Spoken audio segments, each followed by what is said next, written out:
You're just here to clean, right? The voice was loud, sharp, cutting through the music like a razor. I froze mid-step, a tray of untouched champagne glasses in my hands. Dozens of heads turned toward me, all dressed in expensive tuxedos and glittering gowns under the golden chandelier. My brother, Aiden, smirked from the center of the ballroom, raising his glass. Everyone, meet my sister Harper. She's the one keeping our floors shiny tonight. Before we begin, drop a comment and tell us where are you from and from which city you're watching our videos. And after watching the whole video, don't forget to tell us, what would you do in this situation? Be honest. Tell me in the comments below. We read every comment. Let's begin. Laughter erupted. Tight, fake, forced. The kind that stings more than it entertains. I swallowed hard, my fingers tightening around the silver tray. The weight of humiliation pressed against my chest, but I didn't flinch. Not this time. I set the tray down on the nearest table, slowly straightened my posture, and reached into my coat pocket. A click, a smooth flip of leather. My badge caught the light. Actually, I said, my voice sharp, unwavering, I'm Detective Harper Blake.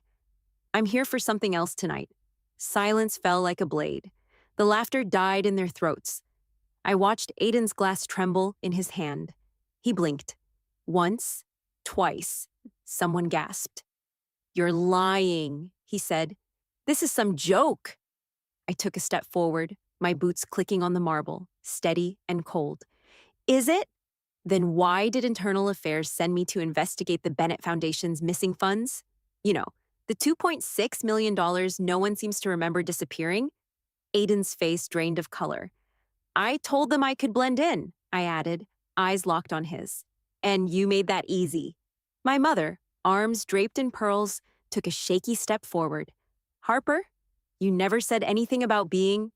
Because you all made sure I was invisible. The failure, right? The one who couldn't finish law school because she was too busy cleaning up Dad's messes after he died. Whispers rippled through the crowd now. Party guests shifted uncomfortably, champagne forgotten. Some were already backing toward the doors. I scanned the room, eyes landing on the older man by the balcony. Senator James Carrington. He stood still, a napkin in hand, sweat forming at his temples. He was the real reason I was here, and he knew it.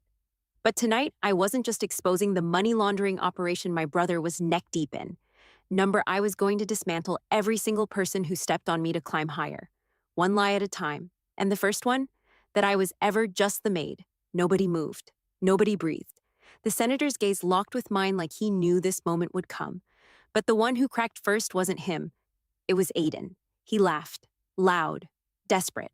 Okay, he said, waving his hand like I was some joke that had overstayed its welcome. She's pulling some stunt. Harper, you made your point. Can we please go back to... I'm not finished, I said, cutting through his performance like a blade. I've been building this case for 14 months. Watching, recording, following paper trails your overpriced lawyers didn't even think to shred. You're crazy, he snapped, that cool older brother mask slipping. You're doing this now? In front of everyone? Yes, I said, stepping closer. Because you don't get to humiliate me anymore. Not after what you did to Mom's trust fund. Not after what you did to me. His lips parted. I kept going. You told them I dropped out. That I couldn't handle the pressure. But you left out the part where you stole my tuition money. You left out the part where you forged Mom's signature to drain her investment accounts and left her with nothing but fake stocks. You have no proof, he said quickly, his voice rising. Wrong, I said, and reached into my jacket again. This time, I pulled out a slim flash drive. You were sloppy. Your emails, the hidden bank transfers, the alias accounts. Arden Blake 79 wasn't very original. A burst of whispers exploded behind us. One woman clutched her pearls. A man holding a champagne glass slowly lowered it, trying to fade into the crowd.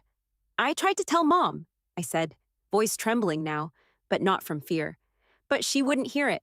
Because you, Aiden, golden boy, clean suit, perfect smile, you were always her favorite. And I was just the girl who messed things up. He stepped forward, pointing a finger in my face. You came here to destroy this family. I stared at that finger for a beat, then slowly looked past it, to the senator. That depends, I said quietly, on how much more this family has left to destroy. Carrington shifted. The air around him thickened. I turned to him fully. "Senator," I said clearly, "you know who I am. You saw the badge. You know I've been working this case with the FBI." The crowd gasped. "I thought you'd do the smart thing and keep your distance. But when I saw your name on the donation receipts connected to Aiden's shell company, I realized something. This wasn't just bad judgment, it was collusion. You fed him government contracts he was never qualified for, and he funneled kickbacks through Bennett Foundation's fake outreach programs." The senator's lips thinned, but he didn't speak. "I have it all," I said. "Dates, signatures, offshore accounts. Tonight, all of it gets submitted. I already have 2 agents outside. They're just waiting on my call." Now, the silence wasn't just stunned, it was frightened. "You won't walk out of this room," the senator finally said, voice cold. Aiden's eyes went wide. "That wasn't a denial," I smirked. "Is that a threat, Senator?" "Because my body cam's been rolling since the moment I walked in." His jaw clenched. People started reaching for their phones now. Some recording, others dialing in hushed panic. "This isn't how we handle things in this circle," he muttered under his breath, barely audible. I took one final step forward. "That's the problem. You think you're in a circle no one can touch. But guess what? I used to be on the outside looking in, and I made it my mission to rip it open." A man in a gray suit turned toward the exit, only to be stopped by 2 plainclothes agents. Gasps followed. Panic spread like wildfire. A woman dropped her clutch. A younger man, probably another insider, looked like he was going to be sick. And Aiden? He just stared at me. Like he didn't recognize his little sister anymore. And maybe he didn't, because the girl who cleaned up after everyone's messes was gone. Now I made the messes, but only for people who deserved them. The ballroom doors creaked open again, and this time they walked in. 2 federal agents, no nonsense. Suits, earpieces, sharp eyes. One held a folder, the other nodded at me. "Detective Blake," the lead one said, loud and clear. "Ready when you are." I exhaled, slow and calm. I nodded toward the senator. "Start with him." "Wait, what?" he barked, backing up. "No one leaves," the agent said, raising his hand to block the senator. "We're collecting statements tonight." And just like that, the party turned into a crime scene. People scattered. Photographers dropped cameras. Guests moved like ants under a magnifying glass, searching for exits that didn't exist. And me? I walked toward my brother one last time. "You humiliated me," I said, "mocked me, sabotaged me, and when I needed help, you told me to clean up my own mess." He said nothing, just stood there, his whole life crumbling around him in real time. "I did," I said quietly, "and now I'm cleaning up yours." And with that, I turned and walked away. This time, with my head high. This time, everyone watched me. And not because I was the maid, but because I'd just turned their entire world upside down. I didn't look back. The ballroom behind me descended into chaos. Heels clacked in panic. Whispers turned to shouted arguments, and security tried to keep the press at bay. But I kept walking through the gold-plated hallways like I owned the place.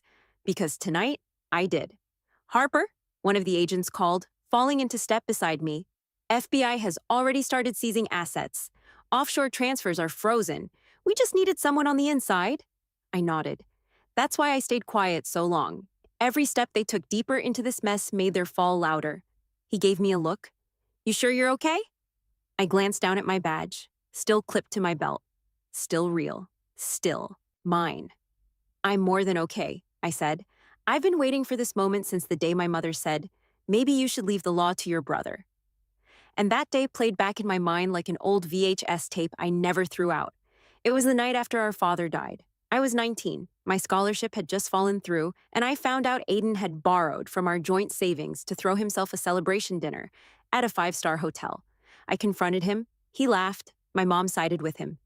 "You were never meant for pressure, Harper," she said, sipping wine like she didn't just throw away her daughter's future. "Not everyone's a star." Number. Not everyone is. Some of us are storms. The next morning, the fallout began.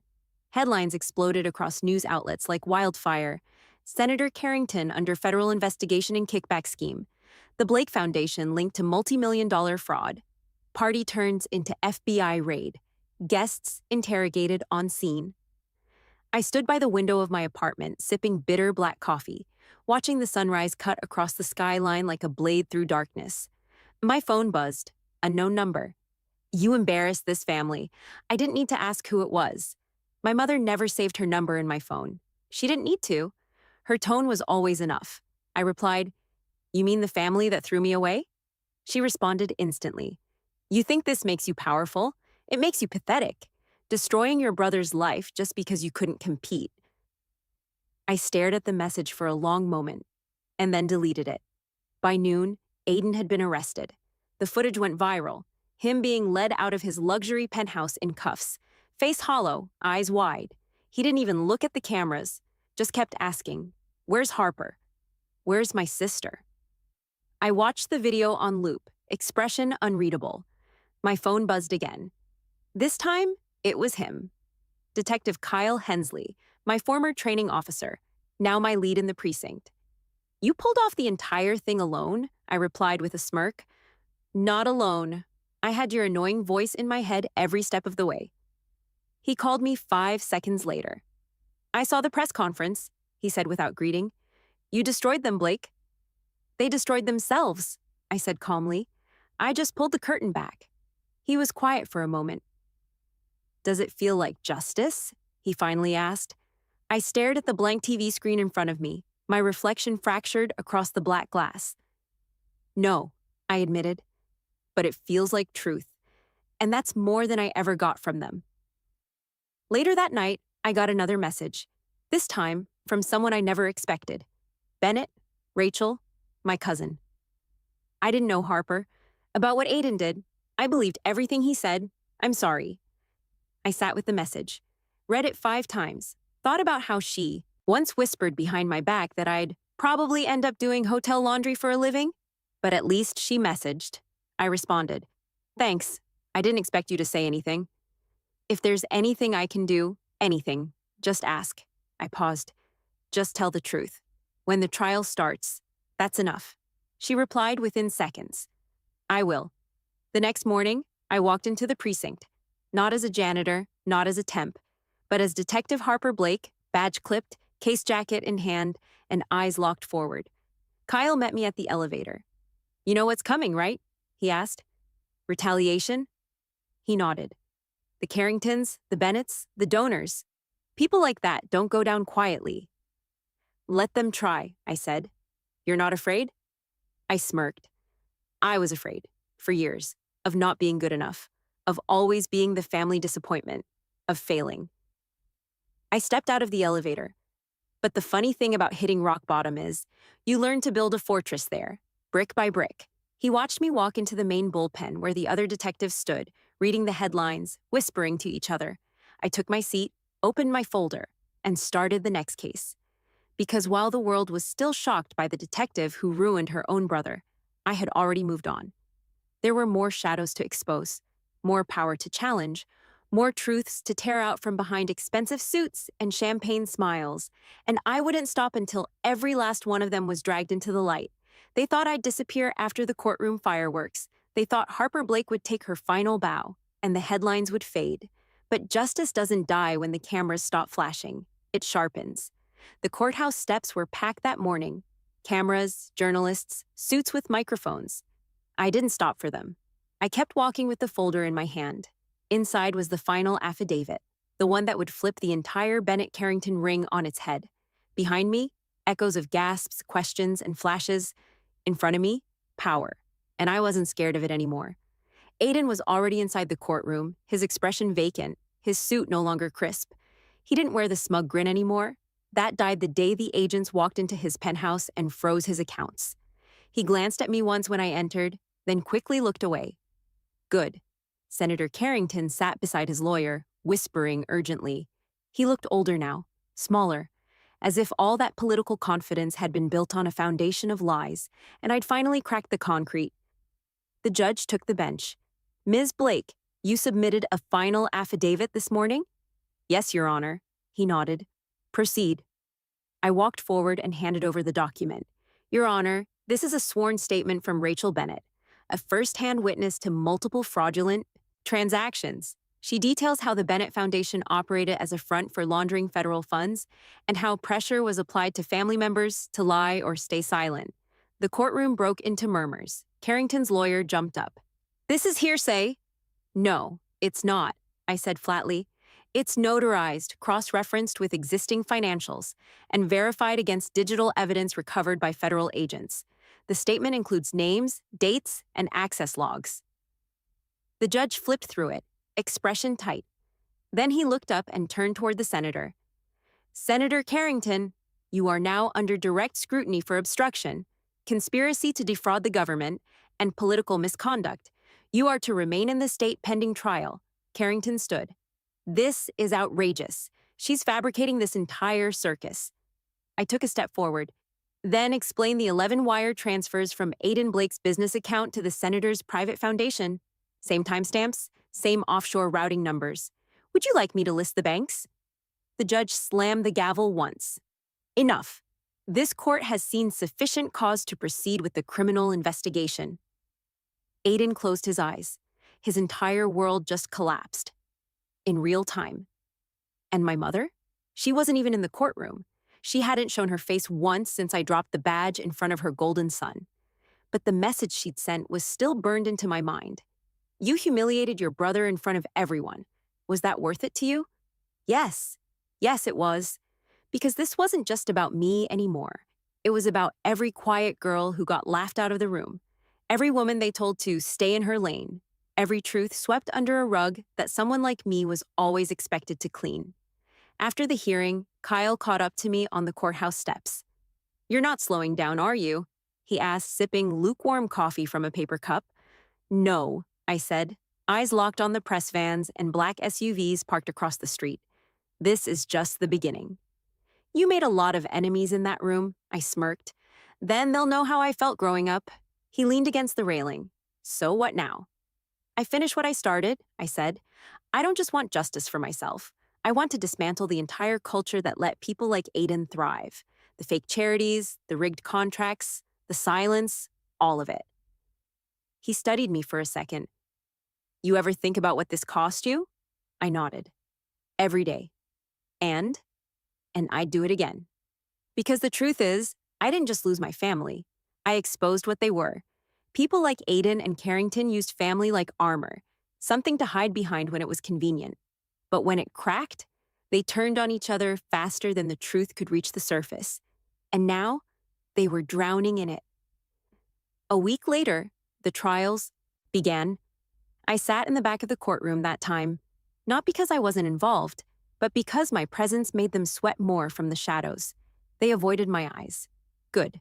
The prosecutors laid out the evidence in layers: emails, account transfers, digital trails that led straight to private jets, luxury properties, and fake nonprofit initiatives. And each time the screen displayed a signature, my name glowed just below it. Detective Harper Blake, primary investigator. I didn't flinch once. By the end of the second day, Carrington's legal team requested a private deal. He offered names, connections, even details on judges who were paid to delay cases. The corruption web ran so deep, the feds launched a separate task force. And I was recruited to lead it. It didn't come with glory. There was no grand parade, no warm reunion with my mother, no apology from Aiden. But I didn't need one, because the girl who once wiped wine stains off a marble floor had walked into a ballroom with a badge and turned a legacy into ash. I made them see me. I made them remember me, not with kindness, with consequence. Late one night, I stood at the old family home. The estate had been seized, its lights off, garden overgrown, gate rusting from years of pretending it held something noble. I looked at the brass plate on the gate that still read, "The Blake Residence," and I said under my breath, "Not anymore." Then I turned away. No badge, no headlines, just me. But this time, that was enough. Because I wasn't the maid. I wasn't the outsider. I wasn't the family shame. I was the reckoning.